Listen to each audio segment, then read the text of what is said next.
Hey, what age do you think is too old to go trick-or-treating? I don't know. Maybe like 12 or 13? Yeah, I guess that sounds about right.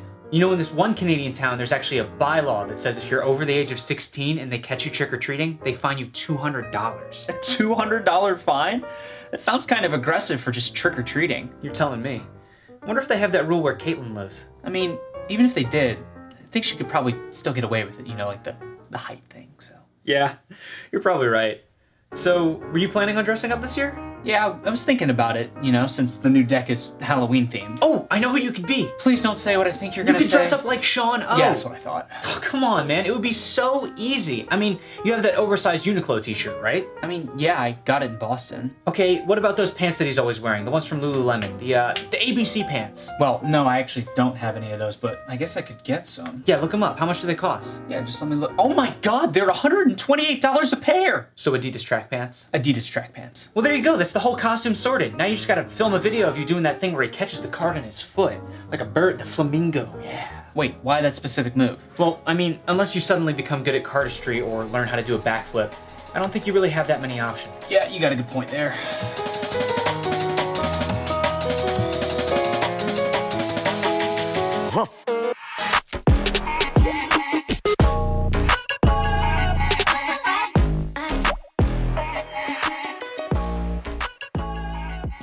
Hey, what's up guys? It's DKMagician here, and welcome back to another OPC magic tutorial. In this video, we're going to be talking about an amazing self-working effect called Miraskill, which was developed all the way back in 1935 by magician Stewart James. It was originally published in issue number 24 of the Jinx, and then later republished in the Encyclopedia of Card Tricks, where Hugard called it one of the best card mysteries in years. So, without further ado, let's go ahead and take a look at Miraskill.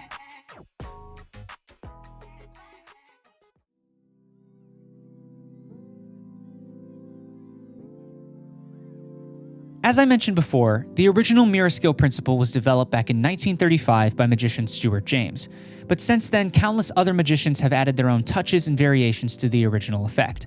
If you're looking to learn one that I particularly enjoy, I highly recommend John Bannon's A View to a Skill, which can be found in either High Caliber or Open and Notorious. Bannon has a couple great presentational changes that I'll talk about later in the explanation. However, I won't be discussing any of the changes to the method that he offers in his book, so I highly recommend you check out the original text.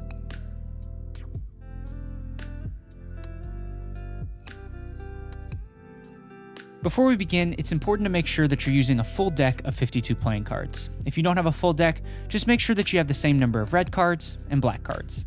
Rather than explain the mathematics behind the Miraskill principle, I think it's best to simply demonstrate it for you and have you try it out for yourself at home. Begin taking cards off the top of the deck in pairs of 2. We're going to create 3 different piles. If the cards are both red, we'll put them in pile 1. If the cards are both black, we'll put them in pile 2. And if the cards are opposing colors, we'll put them in pile 3.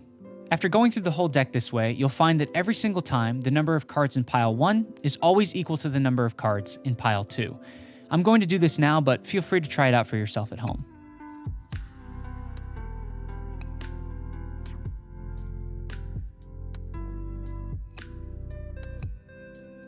And as you can see, in pile 1, we have a total of 1, 2, 3, 4, 5, 6, 7, 8, 9, 10, 11, 12, 13, 14, 15, 16 red cards. In the black pile, we have 1, 2, 3, 4, 5, 6, 7, 8, 9, 10, 11, 12, 13, 14, 15, 16. Now, while it's impossible to know how many cards will end up in pile 1 and 2, they will always be equivalent, no matter what. So now that you understand the basics of the Miraskill principle, let's talk about how you can use it in an actual effect.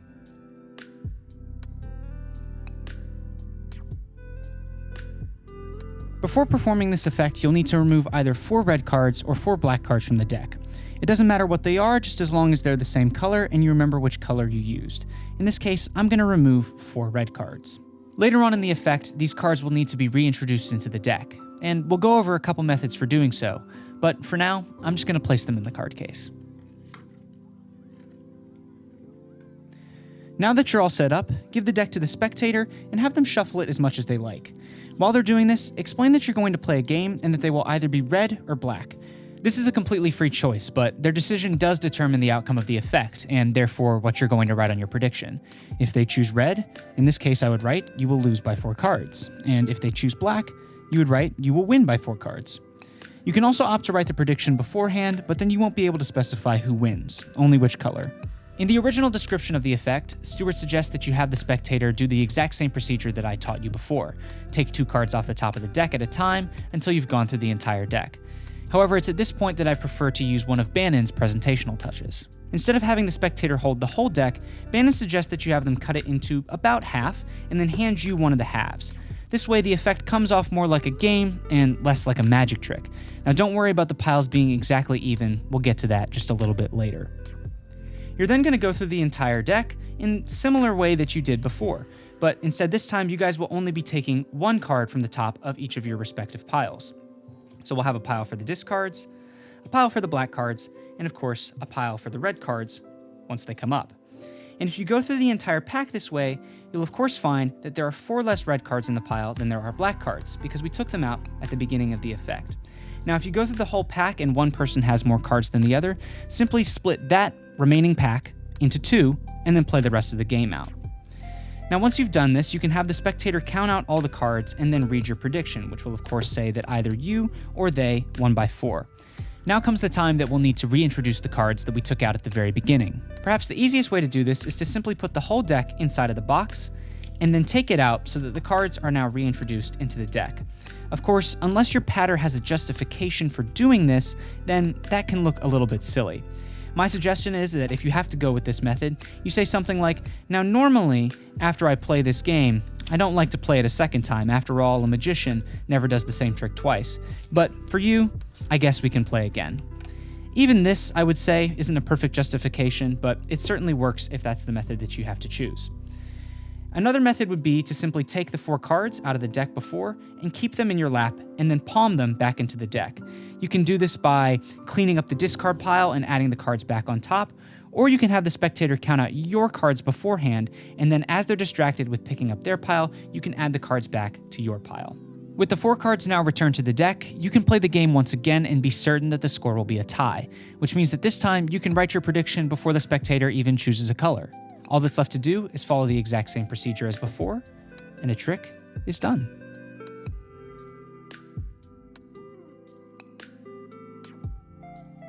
There seems to be a slight stigma surrounding self-working effects in the Magic community, particularly ones that are based off of mathematical principles. In fact, while I was doing research for this tutorial, I came across this post on the Magic Cafe, which is the cesspool of the Magic community, but that's another video entirely. The post reads, "The premise of the famous Miraskill effect is so simple, and yet this trick still crops up around here as a favorite self-worker. It seems so transparently mathematical, I wonder how anyone can be impressed." Now, based on my personal experience with Miraskill and performing other variations of it, I have to totally disagree with this guy. I mean, some of the reactions that I've gotten from this self-worker are better than the reactions I get from my sleight of hand work. And I lend that entirely to the fact that this trick is self-working. This means that I can be completely hands-off if I want to, and the spectator can be more involved than they normally would be, and that's a very powerful thing that you shouldn't overlook. All that being said, I think this reply to the original post sums up my thoughts pretty nicely. This person writes, "It begs a deeper question, Les, namely that many effects read dull on paper that when performed are very strong effects, because the performer creates a compelling presentation. No disrespect intended, but in this case, I would counter that you might be thinking too much like a magician. How many classic effects are widely available in kids' magic sets that still blow people's minds? A lot. A trick in and of itself is just that, a trick. Granted, some are inherently stronger plots, but in the end, it's the performance of the trick that elevates it to a magical experience. So my message to you is, don't write off an effect just because the method seems simple, or because it's self-working, or because it's based off an old mathematical principle. At the end of the day, it's not about the method or the effect. It's just about how you as a performer present it. That's what will make it powerful.